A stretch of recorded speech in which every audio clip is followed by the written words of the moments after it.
Today on Hitch20. Did you ever have the feeling that you were being watched? What happens when a director makes his presence known to the audience? People were hungry to see him as much as his movies. In The Perfect Crime, Hitchcock walks through the set and takes over the story. He's sort of like a carnival barker. How Hitchcock's storytelling brand can inspire today's filmmakers to connect with their audiences. It's a little weird. These are the forgotten gems of Alfred Hitchcock. Join us as we explore the 20 television episodes Hitchcock personally directed. The Hitch20.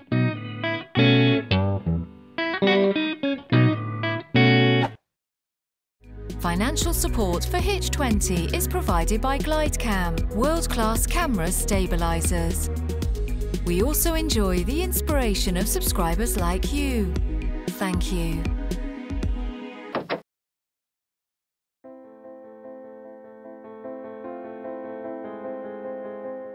There is a unique phenomenon that happens while you're watching a Hitchcock film. You can actually feel his presence behind the scenes, manipulating everything on the screen, the master storyteller at work. He was different and unique because he was a celebrity director, not just a guy who was behind the camera. On one hand, he's sort of like a carnival barker, telling us this way to the Hall of Horrors. People were hungry to see him as much as his movies. But on the other hand, he's got this Edwardian British style to him, as class. So it's this delicious mix of highbrow and lowbrow that makes Hitchcock so fascinating. This omnipresence isn't there by accident. Early in his career, Hitchcock was well aware of his public image and took an active role in shaping it. He even founded a publicity company to get his name in the papers. As early as 1927, he had already drawn up the famous silhouette, the now recognizable pouting lips, big cheeks, and pulled back hair. Before getting into filmmaking, he worked at an advertising agency, giving him the mindset he needed to create his own brand. His famous cameos were a direct extension of this branding symbol that helped to perpetuate his persona in the mind of the public. Most importantly, the cameos got critics talking. They began writing about this star director, often getting more attention than the actors.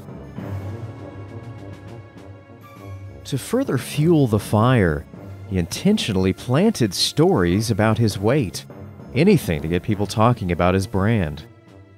By 1938, he was the most recognizable director in the industry. He was referred to as Alfred the Great, England's greatest director, one of the greatest directors in motion pictures.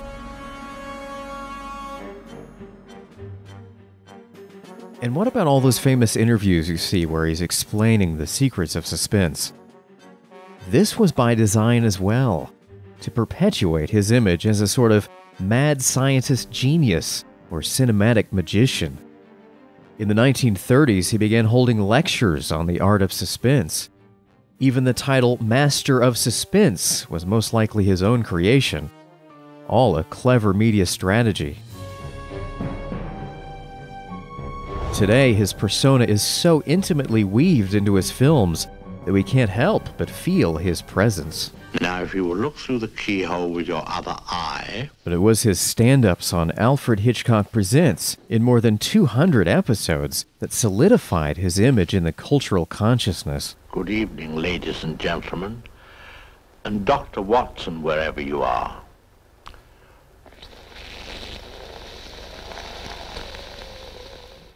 Alfred Hitchcock opening up with that bubble pipe.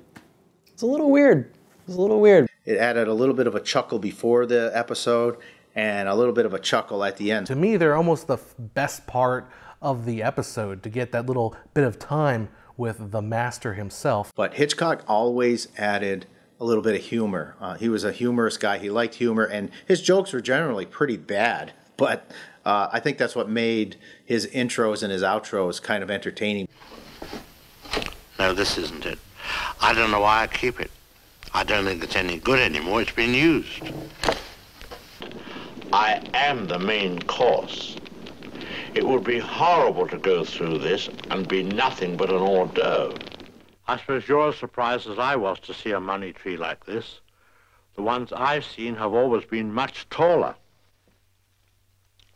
Oh, I smudged that one. The ink wasn't dry yet. I think you need a really healthy sense of humor to be able to write suspense and horror and to be able to direct it as well.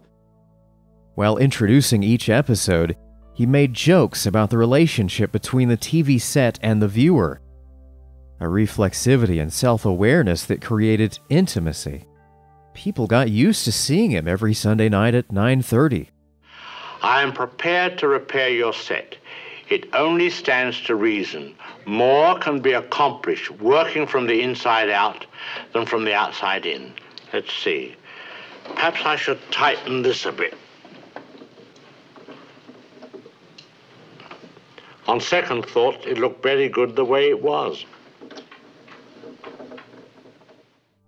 When he's not on the screen, Hitchcock's camera takes over and becomes the ambassador between storyteller and viewer.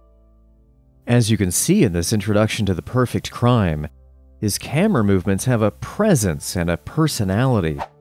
Even though he wasn't actually operating the camera himself, there's a clear sense that he was behind each move.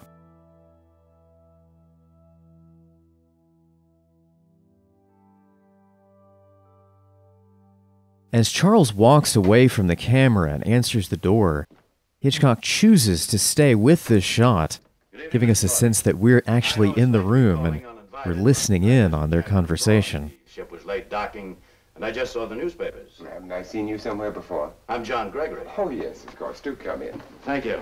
My man is off this evening. And then the so characters you don't pace mind. back and forth and the camera follows them, as if we're sitting in the center of the room.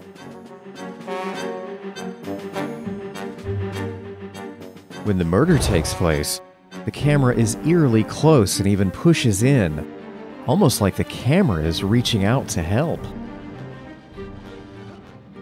I really love the empty space on the shelf when Vincent Price is showing all the different trophies that he has from the different crimes. It really builds up a lot of tension and it makes you wonder, what is the perfect crime going to be? I knew, because of my understanding of history, because of my understanding of how the censors worked in the 50s and 60s at that point, that era in time, the late 50s actually, that there was no way, Vincent Price, no matter how cool he was, there's no way he was going to get away with murder. Vincent Price. Wow. First of all, talk about star power. The guy is as cool as you can get. He can play evil, he can play good, and he has this rhythm, this cadence of his voice, the accent he has, that is so much gravitas. You just have to sit and listen to him deliver his lines.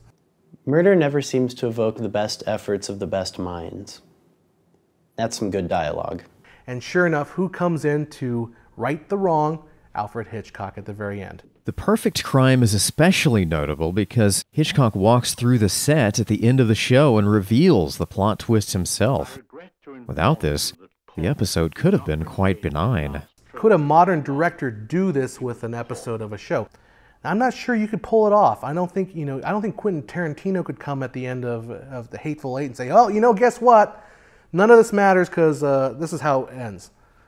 He could. He very well could. Maybe Christopher Nolan could do it. Maybe Uwe Boll would be Uwe Boll could probably pull it off. Did you ever have the feeling that you were being watched? Observe closely. No eyelid. He never sleeps. Obviously an ideal audience. Unfortunately, he doesn't watch television. That's true. He isn't watching me, he's watching you to see if you're watching me.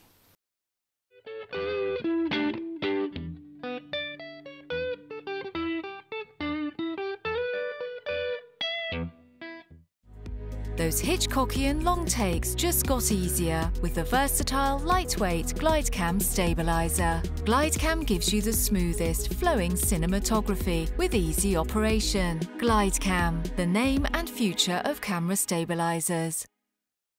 Oh, I beg your pardon. Oh, good evening. we wanted to take you behind the scenes for a moment to show you how we make our films. The friendly cooperation of many, many people is needed to bring you these stories. Prop men, makeup men, electricians, cameramen, all part of a team. I'm very proud of them, and they in turn...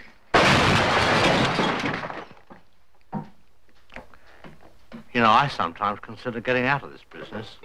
Those who implement Hitchcock's techniques in their films might want to break the fourth wall and give the audience a wink. It's a way of strengthening the bond between director and viewer. Without it, your film might be missing something. Join us at Borgus.com for more of Hitchcock's techniques and subscribe to our free YouTube channel. Come here, stand in your place, otherwise it will not come out right, as the girl said to the soldier. That's enough.